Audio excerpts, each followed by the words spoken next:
Alright, so in today's tutorial we're going to learn how to create this lower third animation. Okay, and so what's cool about this animation is that we're going to learn how to use masks.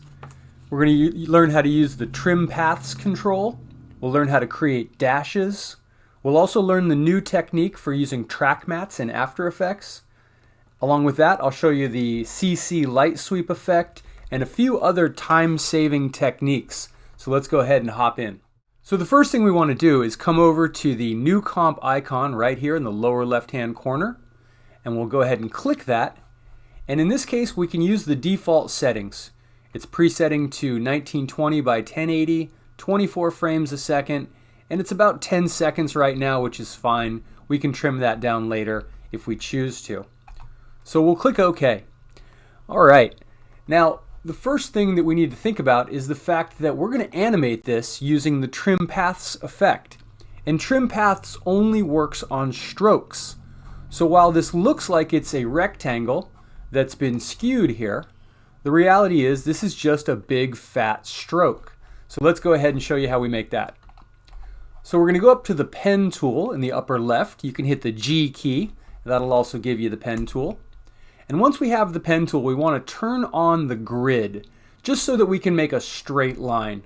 So if we go up to View, Show Grid, that's going to give us this very busy grid here. So we're just using this so that we can ensure that we're creating a straight line. So I'll go ahead and click once over here, and then I'll click again, probably right here.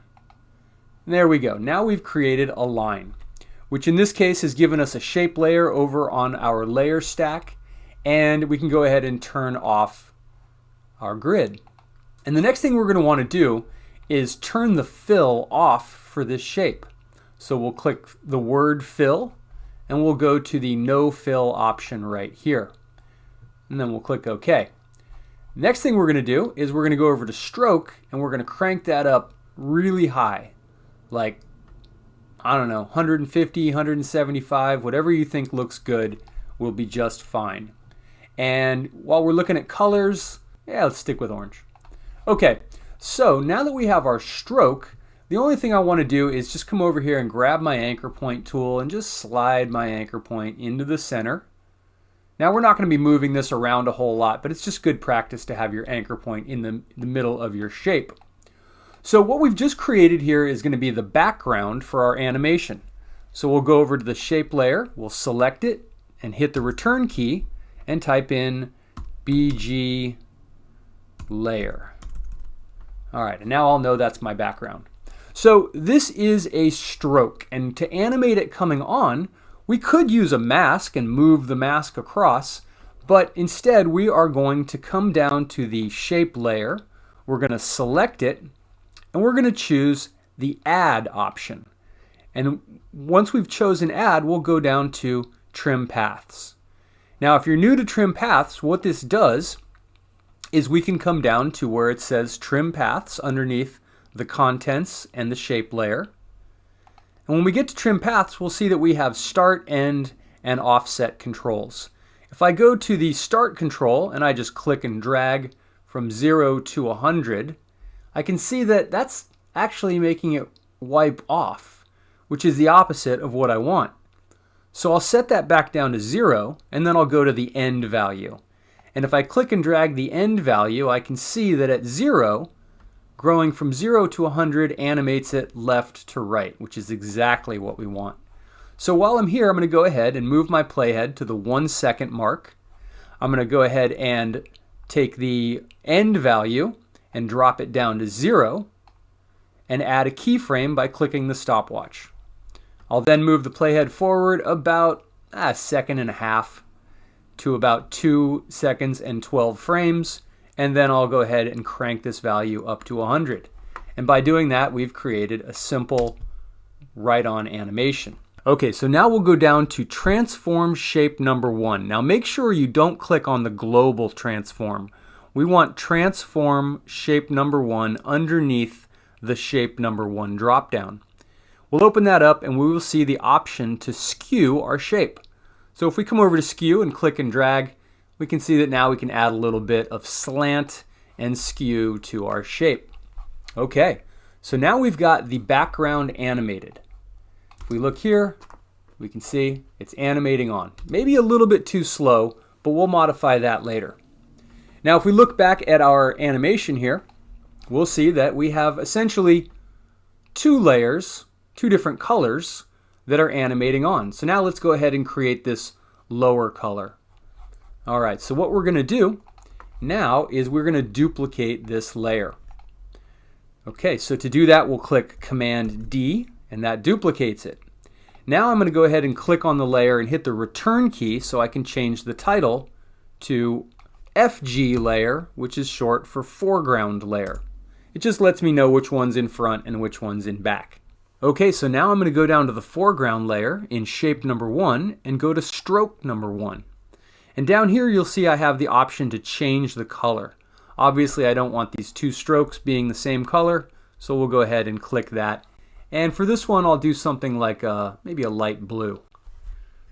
Okay, so now we have two shapes basically doing the exact same thing right on top of each other. So all I need to do now is select the foreground layer, and with this layer selected, I'm going to go up to the rectangle tool, or you can hit the Q key and that will enable that tool.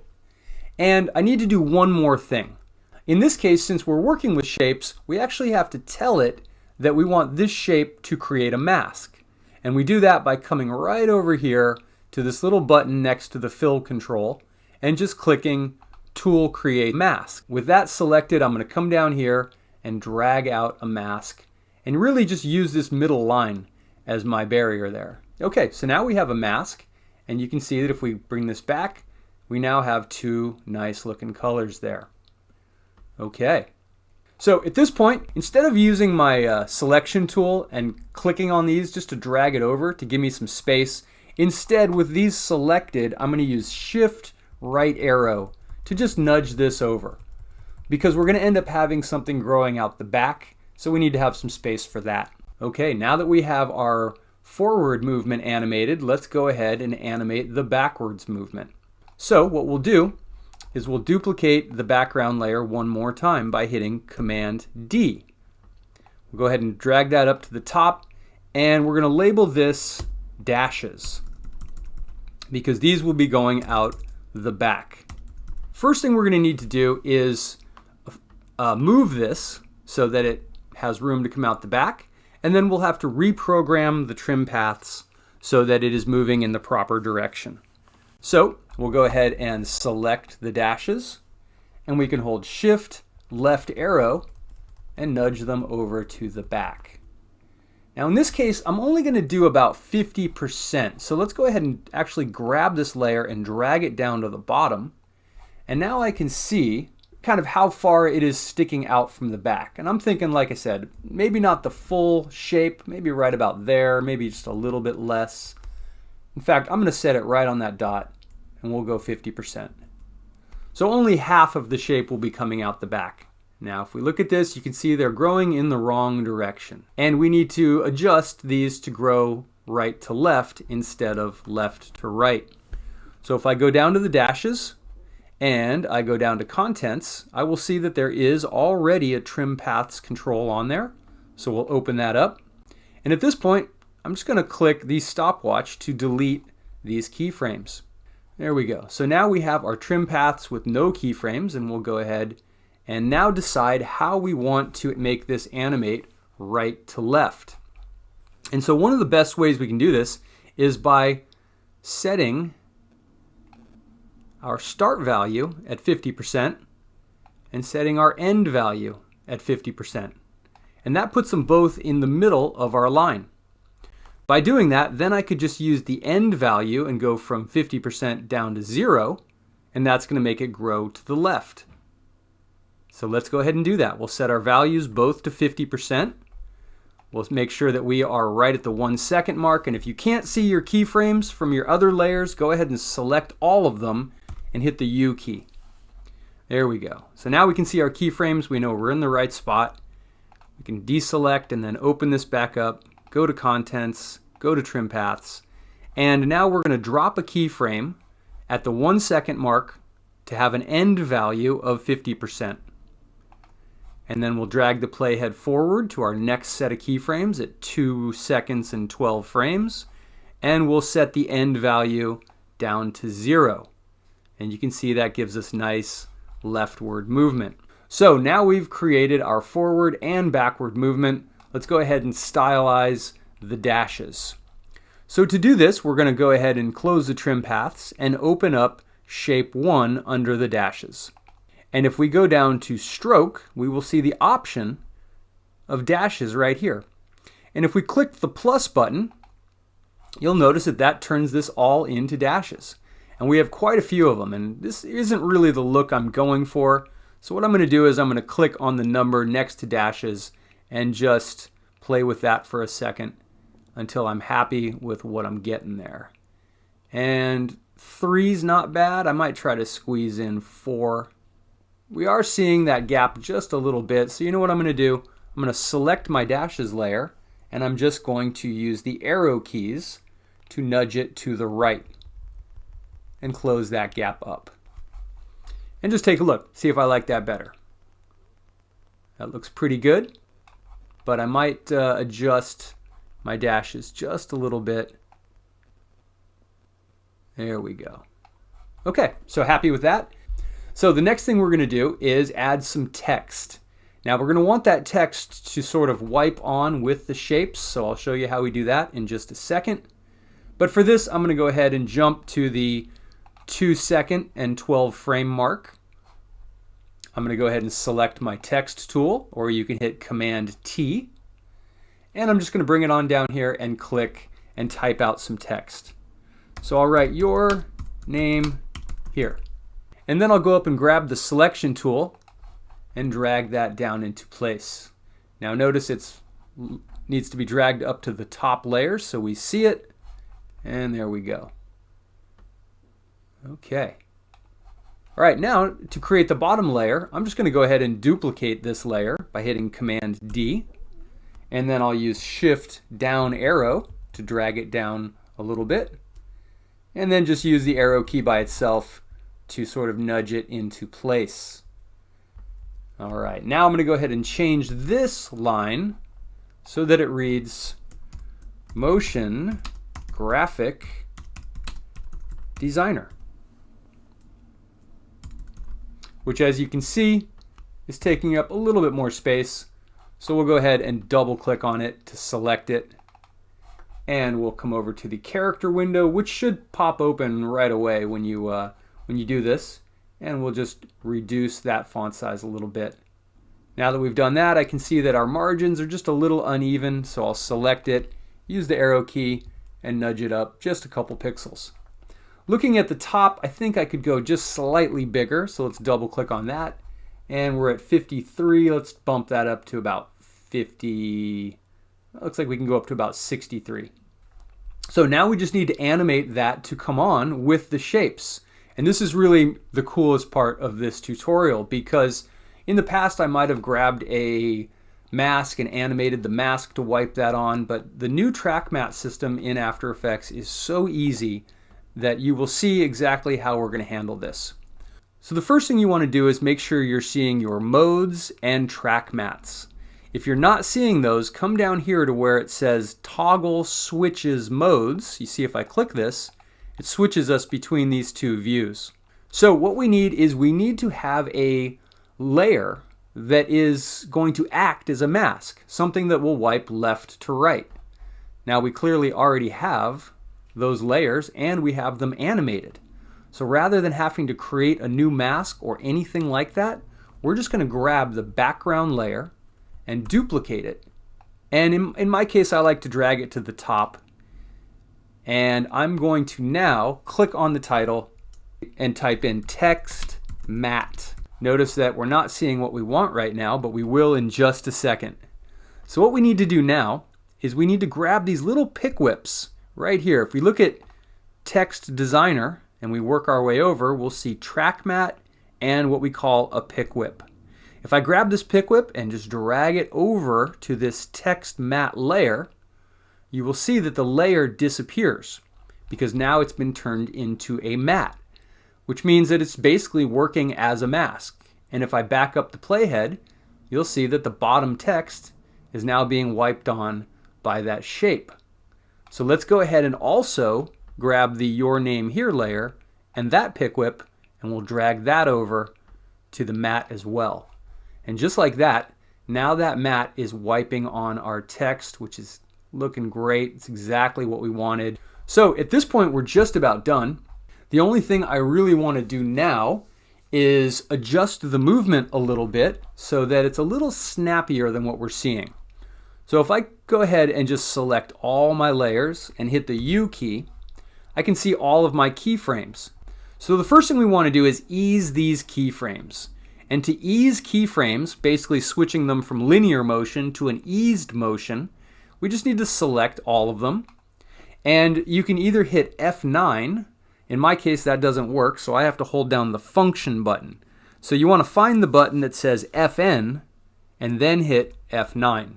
So now that my keyframes are eased, we can see that the motion's going to change a little bit. It's going to start off slow, speed up, and then ease to a stop. Okay, it's better, but it's still not great for what we're doing here. We want a little bit more excitement, a little more snap in our movement. So to achieve that, with all of these keyframes selected, we're going to go over to the graph editor. What we're seeing right now is a speed graph editor. And we don't need to even really do much here other than click and drag a box out over these points. And that's going to give us Bezier handles so that we can customize the easing of this motion. And all we have to do now that we've selected these points is grab these Bezier handles and pull them in towards the center. And there we go. Now we're going to have a much longer ease. It's going to get going a lot faster as it goes vertical here, up to its maximum speed right here, and then it will begin to ease its way down to a stop. And if we look back now, switch back to our layers, you'll see that our motion has a lot more snap to it. All right, and so we're just about done. We've got the motion, we've got the track mats, we've got the dashes all dialed in, as well as our custom eased motion. So let's go ahead and add an effect just to throw in a little extra style on this. At this point, I'm going to go ahead and pre-comp the entire project in order to group it together. So if I so if I select all my layers and I right click and choose pre-compose, it's going to basically turn this into a grouped layer. So now I have a pre-comp called lower third. If I want access to those other layers, they are still right here inside the lower third pre-comp. I can go back and make any changes I want. But this is essentially all of those layers grouped down into one layer. So while I'm here, I'll go ahead and head over to my effects panel on the right, and I'll type in CC. In fact, I'll type in CC Light. And I'll see CC Light Sweep right here. Let's go ahead and drag that down to our layer and add that effect. And you'll notice that now up in the corner we have our effects control window popping open so that we can animate this. And essentially CC Light Sweep is a pretty straightforward animation. So this little controller right here, which is also attached to this center option, notice if I click and drag these numbers, we see it move. And now we can see the light sweep that is moving across our text. Okay, so the first thing you might want to do is use the right value to drop it down a little bit. It's also worth mentioning that you can just click and drag it right on your screen here. And if we put it on the left-hand side and we go back to the, about 1 second mark and add a keyframe, and then drag the playhead to the 2.5 second mark, all we have to do now is click on this and drag it over to the right. And it's up to you. If I back this up a little bit, you can see that our glint here, our highlight, is kind of going in the wrong direction. So you can go over to direction. Now you don't need to keyframe this. You can just adjust that angle so that it matches the angle of our skew if that's something you want to do. You can also play with the intensity and the width if you want it to pop a little bit more. And at this point, it's just a matter of hitting the U key to see our keyframes and deciding if it's hitting where you want it to hit. So if we watch back, might have it come in just a little bit later. We're kind of seeing it right in the middle. So I'll select my first keyframe and just drag it over about a half second. Watch it again. Not bad. But you will notice that I kind of stopped a little bit short and it sort of sits right there. So I'm going to go to my second keyframe and make sure that I'm right on top of it. One way you can tell is if you look at the right arrow and it's grayed out, that means you're on top of it. And I'm just going to grab this and drag it off so that we don't have that light there. Now if we watch it one last time, there we go. Might feel a little fast. I'm going to grab the second keyframe and drag it over to the right, maybe a full second. Take a look again. Not bad. Cool. So again, you can play with that to get your preferred motion, but I think overall that looks pretty good. And the last thing that you'll notice from the original was just a simple gradient, radial gradient background. To create that, we can just go up to our shape rectangle tool, select it. We'll go to fill. We'll set our fill type to radial gradient and click OK. Then we'll double click on the gradient, double click on the color picker, and you can set your gradient to whatever color you want. In this case, let's go ahead and just change the purple to green, and we'll keep the other side black. We'll click OK, and we'll just drag this out. Now I'm going to have a big old stroke because that's where it's left at. We'll drag that down to 0, drag this layer to the bottom, and I'm going to have to turn off the pre-comp so I can then hit the V key with the bottom layer selected. We're going to grab this and just drag this out to create a nice looking background. And turn our pre-comp back on, and there we go. We have a animated type shapes, and we are done. Hope you like that. If you'd like to see more, go ahead and subscribe and click the like button. Thanks a lot.